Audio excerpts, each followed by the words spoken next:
नमस्कार, मेरा नाम है कुमार मनोज और आज हम बात करने जा रहे हैं एक ऐसे शो की जिस पर पूरे देश में कोहराम कटा हुआ है।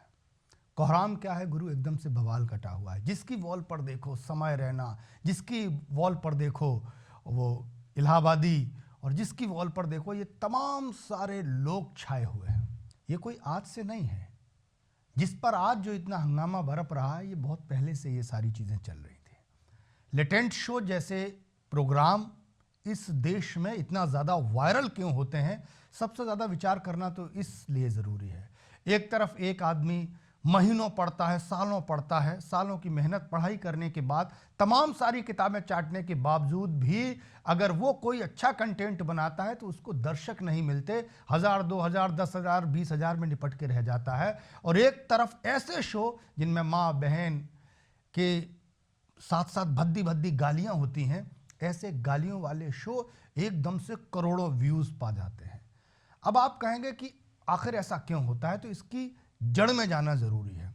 सबसे पहली बात यह है कि आदमी मूल रूप से कहीं ना कहीं उसी तरह का होता है। बस इस तरह के शो जो होते हैं वो उस तरह के लोगों को दिखा देते हैं और आदमी को लगता है कि किसी को पता तो चलेगा नहीं कि मैंने देखा है ये वीडियो, और वो चुपके से देखता है। और इसी कारण इतने सारे व्यूज़ ऐसे कंटेंट पर आ जाते हैं। आप भोजपुरी या फिल्मों को देख लीजिए, इतने सारे ढोड़ी चोली पिछवाड़े अगाड़ी यानी क्या क्या गंदे संदे गाने आते हैं, और उन गानों पर million million 100 million plus views जाते हैं।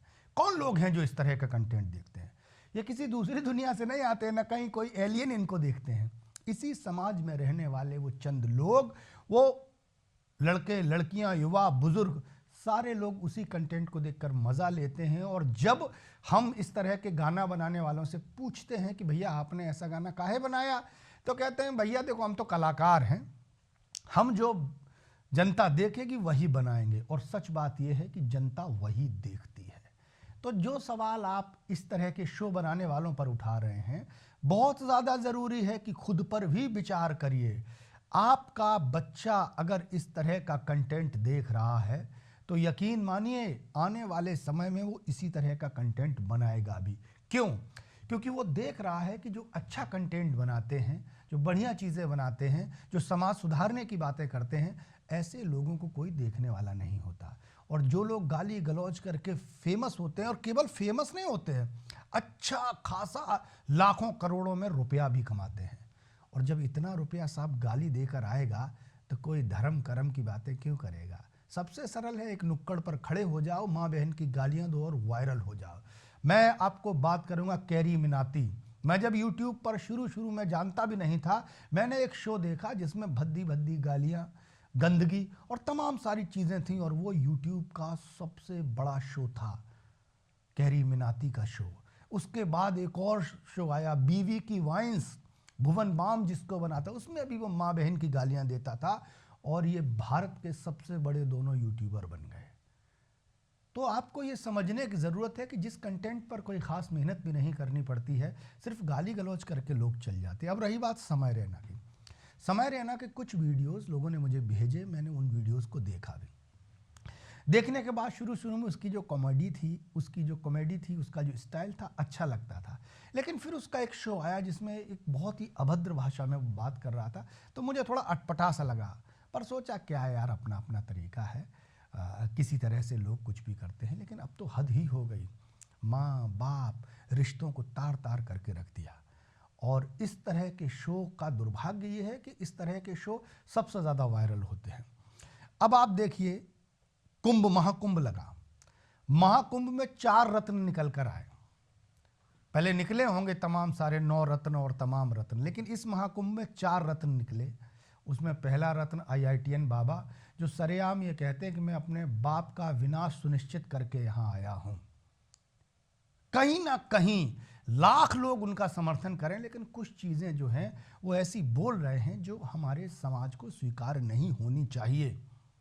उनका ये कहना है, आध्यात्मिक रूप से वो जो बातें कर रहे हैं वो ठीक है, लेकिन वो जो बातें इस तरह की कर रहे हैं उससे भी समाज में नकारात्मक प्रभाव पड़ेगा। क्योंकि भारत एक ऐसा देश है, इसमें राम और कृष्ण की कहानियां हजारों साल से इसलिए जिंदा हैं क्योंकि यही वो चीज़ें हैं, यही वो कथाएं हैं, यही वो कहानियां हैं जो इस समाज को बचाए हुए हैं। वरना आज जर्मनी में देख लो, माता पिता बच्चा पैदा नहीं कर रहे हैं, आराम से रहते हैं, जीते हैं और ऐश की ज़िंदगी जीकर मर जाते हैं। क्योंकि बच्चों की सोच अगर ऐसी होगी कि मुझे तो भगवान ने पैदा किया है और तुम होते कौन हो, तुम अपना जानो हम अपना जाने, तो कोई माँ बाप क्यों 9 महीने माँ कोख में किसी बच्चे को रखेगी?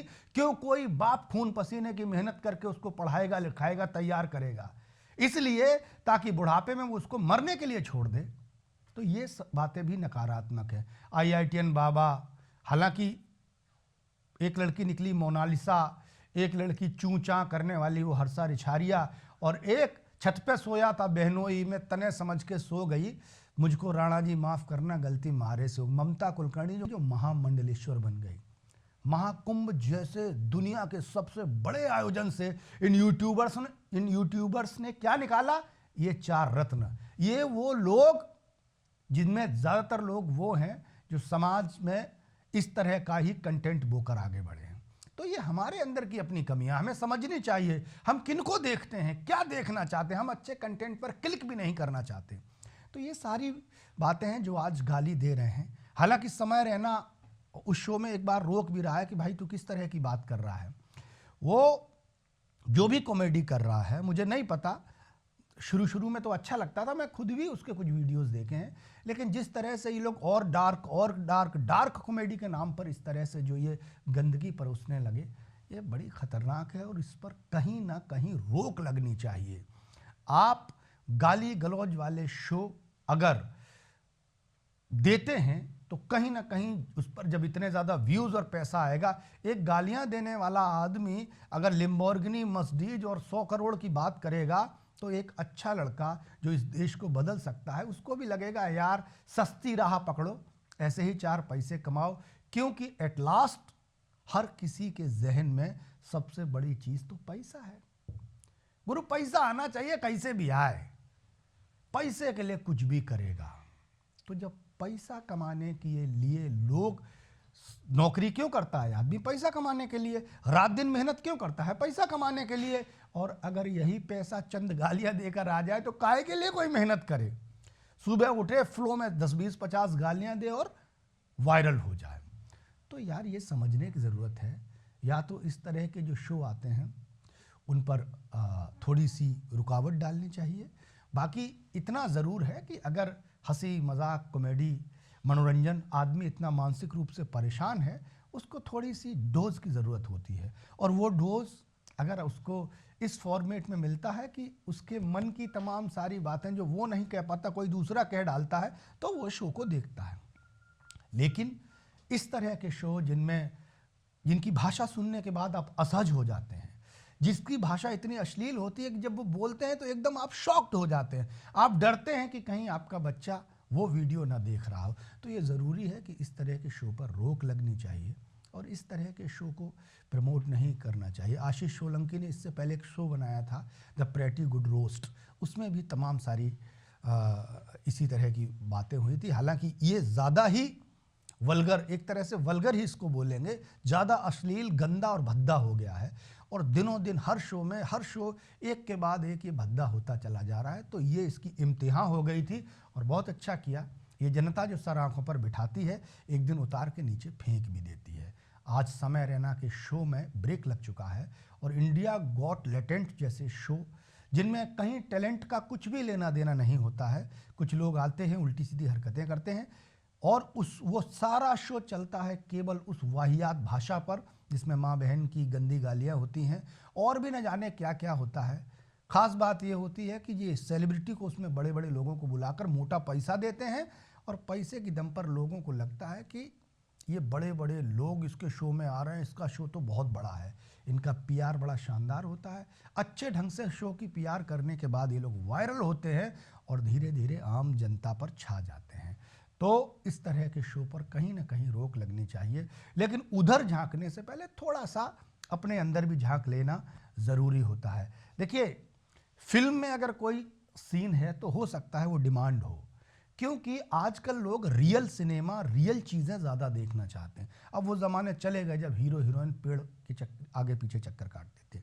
तो सीन के मुताबिक अगर कोई चीज़ है तब तो चल सकती है, लेकिन अनावश्यक जबरदस्ती जिन चीज़ों की ज़रूरत नहीं है, सुहाग रात पति पत्नी में शादी होती है, हर कोई जानता है कि ये लोग जाएंगे, सुहाग रात मनाएंगे और इनके बीच क्या हुआ होगा, लेकिन वही सुहाग रात अगर कोई बीच सड़क पर मनाने लगे तो ये बर्दाश्त के बाहर है। हमारे कुंवर बेचन ने एक बड़ी अच्छी बात लिखी, रोशनी करने का मतलब ये नहीं होता कि जिसको पर्दा चाहिए उसको भी बेपर्दा करो। कुछ चीज़ें हमारे समाज में हमेशा से पर्दे में रहती आई हैं, उन्हें पर्दे में रहना चाहिए, और कुछ चीज़ें जो सार्वजनिक रूप से की जाती हैं उन्हें सार्वजनिक रूप से करना चाहिए। हम पर्दे की चीज़ों को अगर लाके बाजार में रख देंगे तो याद रखना, हमारे पास बचाने के लिए कुछ बचेगा नहीं, कुछ भी ऐसा नहीं बचेगा जिसको हम छुपा पाएं। और ऐसा पाश्चात्य देशों में बहुत बार हुआ है, और यही कारण है कि आज बहुत सारी बड़ी संख्या में लोग भारत जैसे देशों की तरफ देख रहे हैं, जहां अध्यात्म है, जहां कथाएं हैं, जहां रिश्ते हैं, जहां संस्कार हैं। तो आज के इस प्रोग्राम में मैं इतना ही कहना चाहूँगा कि